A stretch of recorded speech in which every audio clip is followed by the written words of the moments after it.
déguisé en mec, cagoule.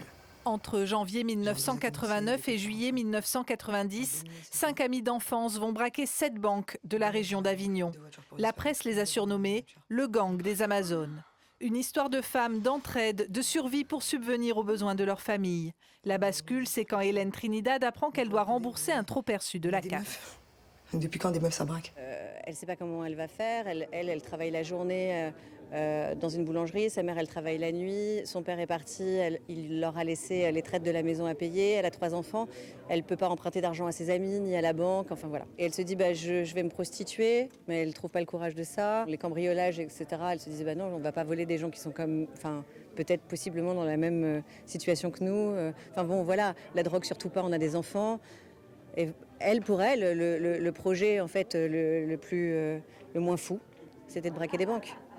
Braqueuse repentie, Cathy vit toujours à l'Île-sur-la-Sorgue. Voir son histoire portée à l'écran est pour elle extrêmement émouvant. Mélissa, elle a fait un super film et elle a su nous mettre à l'avant, comme elle a dit, pas que des braqueuses, et pas des héroïnes, mais des filles qui galéraient.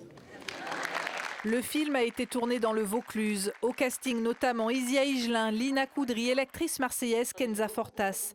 La jeune femme a grandi dans le quartier de la Belle de Mai.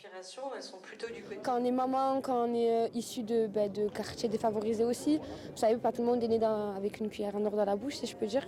Donc je pense que la moitié de la population peut s'identifier à ce genre de femme. Au-delà du fait divers, le gang des Amazones braque les regards sur la misère affective et la part d'humanité qui anime ces criminels.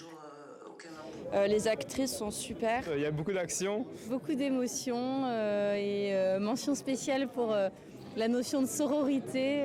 On ne sait pas vraiment dans quel camp on a envie d'être à la fin. Et donc c'est là où c'est une totale réussite, c'est notre libre arbitre sur les conclusions de ce très beau film. Le gang des Amazones n'est pas le premier film de braquage au féminin, mais il se distingue par une veine sociale rarement explorée.